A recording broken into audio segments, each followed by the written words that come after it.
Good day everyone! For today's video is intended for the incoming grade 12 students at Fbnhs National High School of what are the lessons they are expected to learn.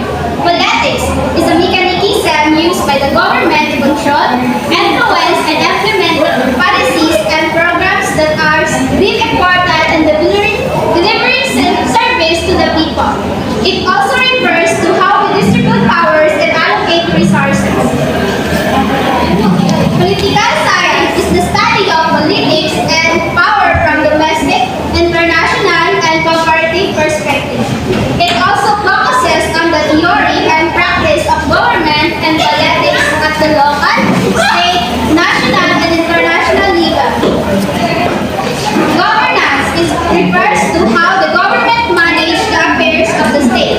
It comprises mechanisms, processes, and institutions through which citizens and groups articulate their interests, exercise their legal rights, meet their obligations, and reject their differences. Government is the governing body of nation, state, or community. It has three forms of government: democracy, autocracy, and dictatorship. Political ideologies. The word ideology was first used during the French Revolution by Antoine Christophe Dutrasy in the year of 1754 to 1836 to mean a new science of ideas. There are 6 types of ideologies to help you determine your beliefs for self-evaluation. First, liberalism. The belief in the importance of the individual respect for his individuals and freedom and equality with other people. Second is conservatism. Believe that human beings are imperfect and they lack the potential to improve themselves. Third is socialism. As ideology looks positively on human nature. Next, fascism. Essentially an ideology that rejects rationalism, logical thinking, and relies instead on its emotional appeal. Capitalism is an economic rather than a political ideology that offers a particular model for organizing society. Communism. It is an ideological response to the harmful consequence on the working class of industrial capitalism that became the most dominant economic system in 18th century Europe. Nation, state, and constitution. The state is a political community that has sovereign jurisdiction over a clearly defined territory and exercises authority through several institutions including the government. The state has 4 elements, namely sovereignty, government, territory, and people. Sovereignty refers to both jurisdiction, the ability of a state to exercise its authority over its territory and people, and independence, the freedom from external control.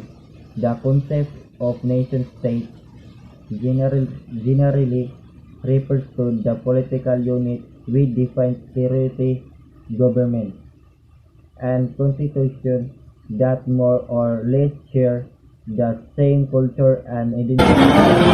Power. Politics is about power, especially the power to shape others' behavior. Type of power. In order to understand the power better, Barnett and Duval create a taxonomy of 4 major types. Compulsory power, institutional power, structural power, productive power. Compulsory power is the direct control of one actor of the condition and action of another. Institutional power is the indirect ways in which an actor affects another. As an example is used for rules and the law to impose order. Structural power looks at the position and the rules of various action and behavior of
globalization.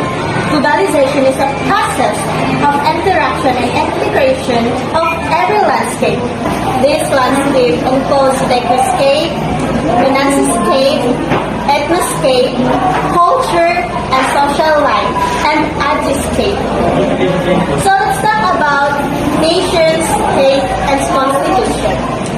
The state is a political community that the sovereign of jurisdiction over a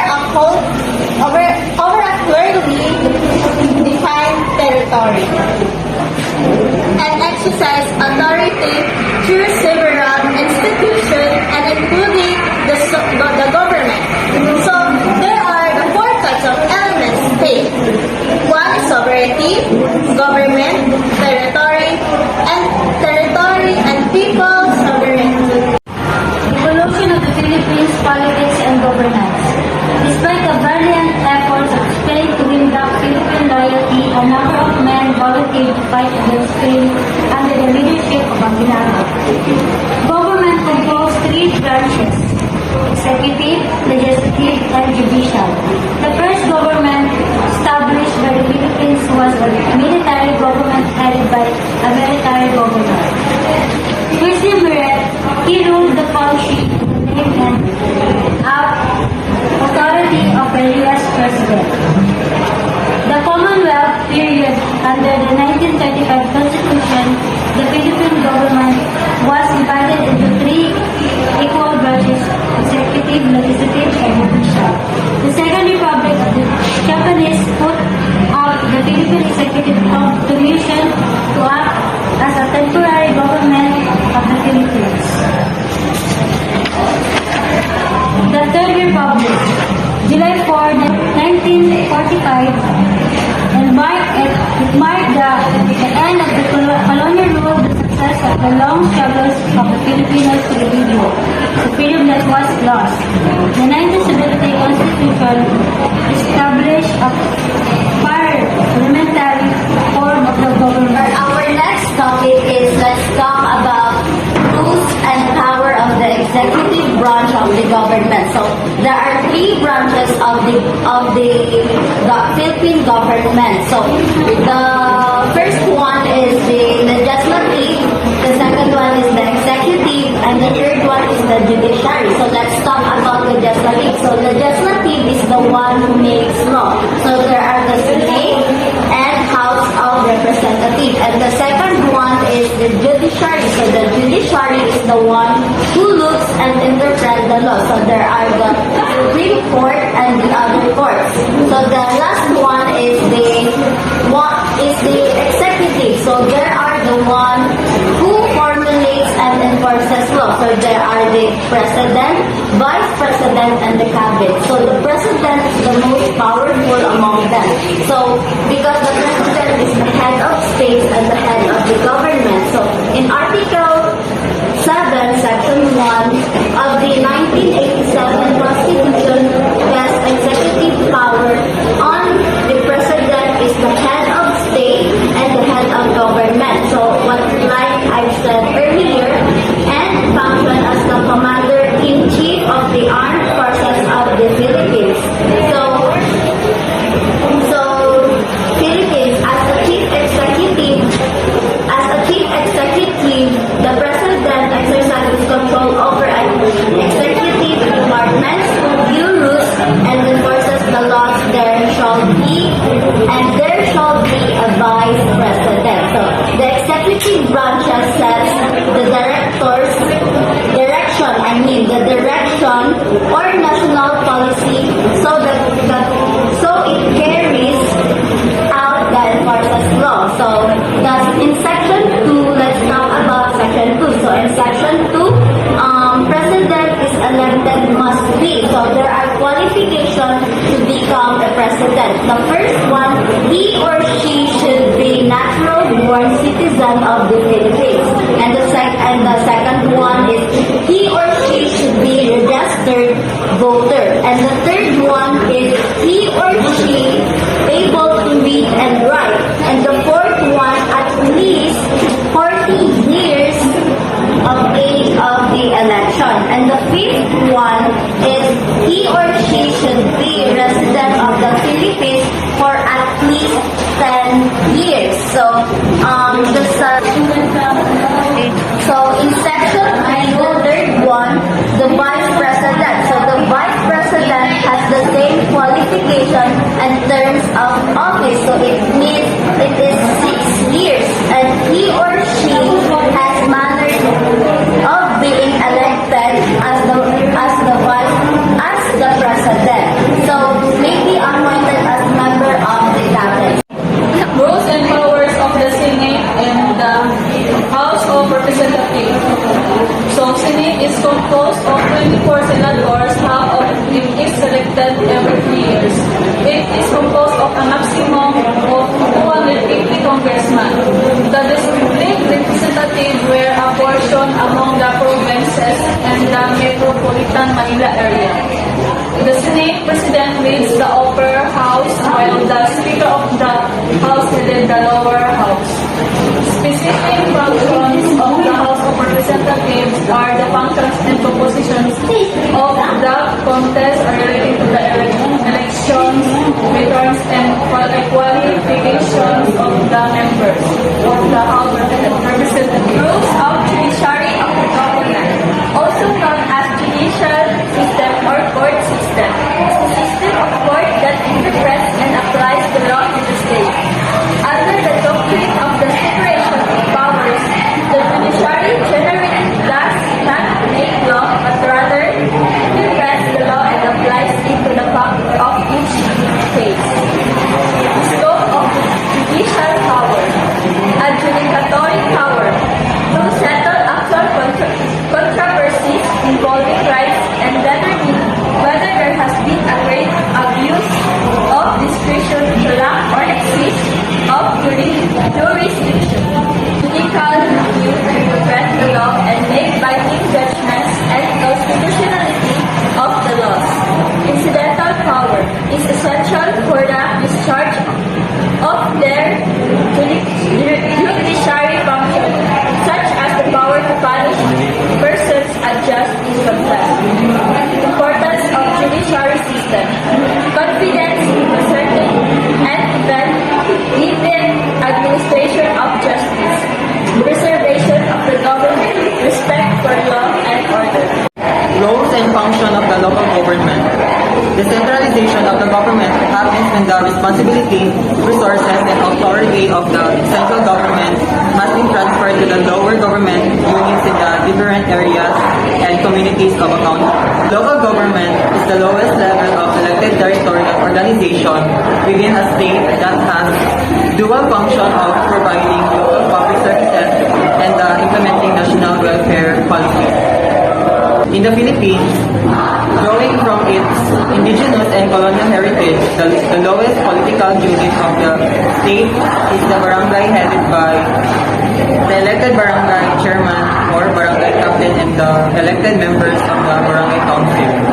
Philippine local government units include provinces, cities, municipalities, barangays, and other political subdivisions created by law. Provinces, cities, and municipalities are the three major levels of local government in our country. Election and political parties in the Philippines. This is the right to vote, also known the right of suffrage. The right of suffrage is stated in Section 1, Article 5 of the 1987 Philippine Constitution. Suffrage may be exercised by all citizens of the Philippines not otherwise disqualified by law who are at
governance.